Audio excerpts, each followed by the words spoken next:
Assalamualaikum warahmatullahi wabarakatuh.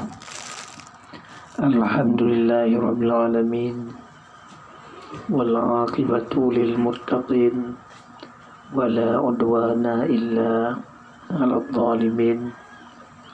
Asyhadu an la ilaha illallah wa asyhadu anna Muhammadan 'abduhu wa rasuluh.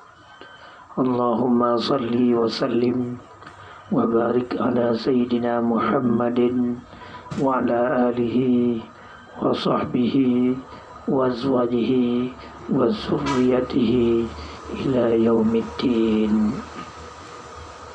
Amma ba'du, fa ya ibadallah, ittaqullaha haqqa tuqatih wa la tamutunna illa wa antum muslimun.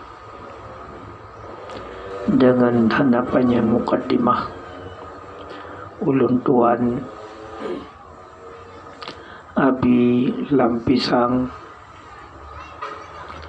pimpinan Dayah Al-Muhajirin Tukusi di Ujian Lampisang Tunong Selimum Aceh Besar, dengan ini menghimbau kepada sekalian masyarakat muslim yang bahwasanya dengan keadaan di dunia Islam, para orang mukmin sangat terancam nibah udip, maka di Lampisang keadakan zikrul jihad fisabilillah.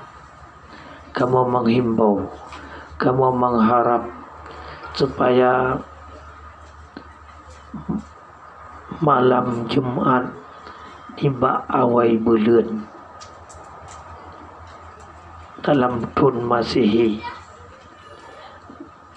kamu adakan zikrul jihad fisabilillah, supaya dihadirkan tempat yang berbahagianya dalam Masjid Lampisang Selimum Aceh Besar. Dan doa bersama supaya mangan selamat gedanya memandu, selamat negara, bangsa, agama, anak cucu gedanya daripada sekalian mara bahaya dunia dan akhirat.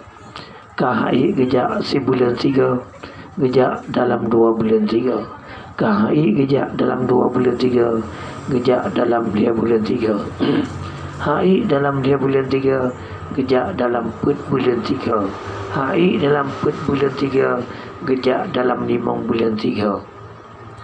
Seterusnya kubit HI pek dah tinggal dalam situn 3 tajak berdoa dengan zikrul jihad fisabilillah.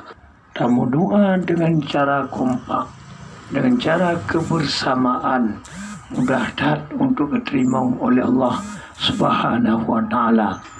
Apabila diterima doa kedanya, selesai pun yang tamahajat kedanya, nanggara kedanya aman, damai, adil, makmur, anak cucu dia selamat dunia dan akhirat. Amin, amin, amin. Mudah-mudahan dipahami dan dimaklumi oleh kita yang bersama.